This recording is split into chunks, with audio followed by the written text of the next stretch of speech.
Welcome back to the Sedona International Film Festival 2020. I'm Tanya June Moore. Special thanks to the Sedona Advertising Agency, Broadcast Rentals, and the beautiful Sedona Rouge for making this media room happen this year. We're very thankful for your support. And once again, another brilliant filmmaker in my seat over here. Please introduce yourself and your film. Hi, Tanya. I'm Lorenzo, and I'm a filmmaker. I'm based in New York, and I'm very happy to be here. Thank you for having me. Yeah. So you've been here for a few days at the festival. How's it going for you? I've been here, for 3-4 days, and I absolutely love it. Arizona has a special place for me because we actually shot this short. That's one of my questions. Here, around Tucson, which it's different from Sedona, but still has this desert feel, and I absolutely love Sedona. We went on a hike a couple of days ago, and we've been watching movies. We've been treated super well, and I really like it so far. We call it the Filmmakers Festival. How do you feel about that? I think, I agree with that 100%. Thank you. Yeah. Well, you did bring a clip, and then I want to get into a little more depth of this movie. So let's watch the clip.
So he's on a journey. Yes. Give me a little bit of love behind this clip. So this clip, this is I would say, the turning point of the film, because it's when our hero, Gaetano Rizzo, that's his name, meets this Mexican boy. And but the clip that I showed, the way this sequence, when I had in my mind, I wanted to almost give it a feel of a fable. Yes. Where he meets this boy almost as a vision. As a vision, exactly, as an hallucination. And we went, and it was a very hard sequence to shoot because we had to pick all these different rocks and these different places and make it make sure that it made sense visually, in the visual grammar, that this chase, how it was happening. And but yeah, this is, and you stopped it right before he gets on top of this very high rock and he can't find this kid, but then he has a sort of a breakdown because he finds himself alone and he can't find the boy, and then he's taken by this infinite space, and and he falls into a very loud cry, and that moment is very important because you kind of it symbolizes all the emotions that he's going through. Being away from home in a foreign country, trying to find this person, because he's also looking for water. That's also the water theme in the movie. It's a current theme where it's not only the people that he's with are hostile, but also the environment is hostile. Yes. But at the same time, there is a kind of atavic connection with the land, and that's also it's a dual thing. It's the land represents a hostile element, but also something that he really wants. Mm-hmm. So he's chasing the American dream. He's chasing the American dream, basically. Yes.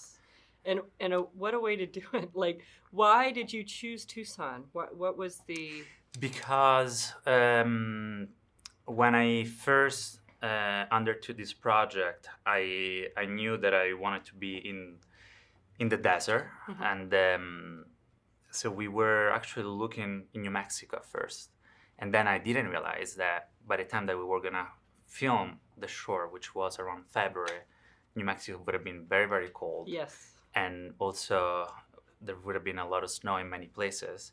So then they told us go to Arizona. It's a little warmer, and you're gonna find just as many beautiful places.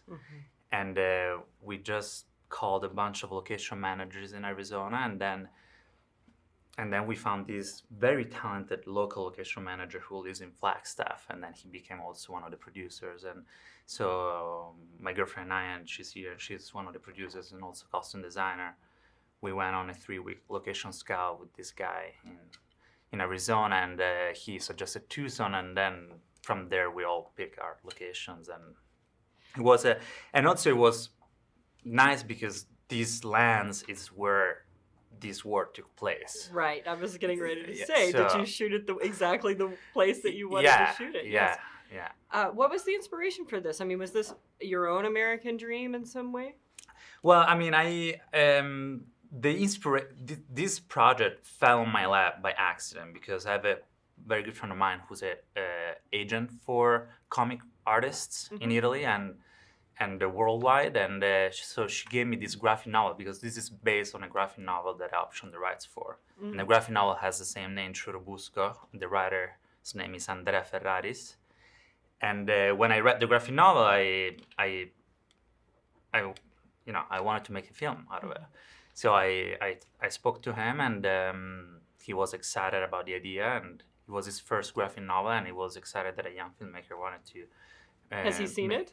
He's seen it, yeah. Did he like it? Yeah, he liked it a lot. That's always positive. Yeah, he feedback, liked it a lot. Yeah.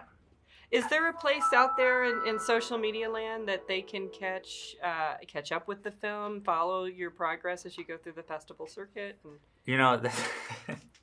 I'm very bad with social media. I'm like this hate relationship with technology. It's weird, and I have to get better at it. But I will, especially now that I'm at the festival, I will definitely utilize it and try to let people know. Also, because we had many people who help us with the funding. We had a crowdfunding campaign, and so I'm keeping them updated about the progress of the project. But when does it screen here? Has it screened yet? He screened on Sunday and last Monday, and it will screen this Saturday. And how was your first screening?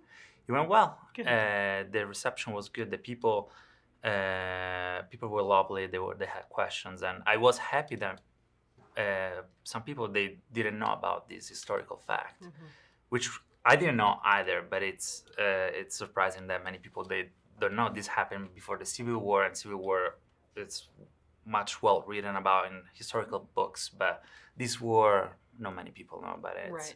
And I thought that it was a very important. It was important to shed some light on these events because, especially nowadays, people kind of like retell history to their favors. Yes, the way they want it to be, right? And sometimes it's important to understand what really happened and what's not, to understand our regions and all of that stuff. So. Well, I appreciate you bringing it to light.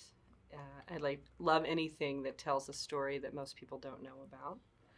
And I think that's the way that we educate ourselves. Yeah. So thank you for being here. Thanks for being part of the Sedona Film thank Festival. you so much. We really appreciate you, Lorenzo. Yeah, thank you. Stay tuned. We'll be right back with another live segment. And if you're following us on social media, it's #Sedona Film Fest 2020 and #Sedona Film Fest 26.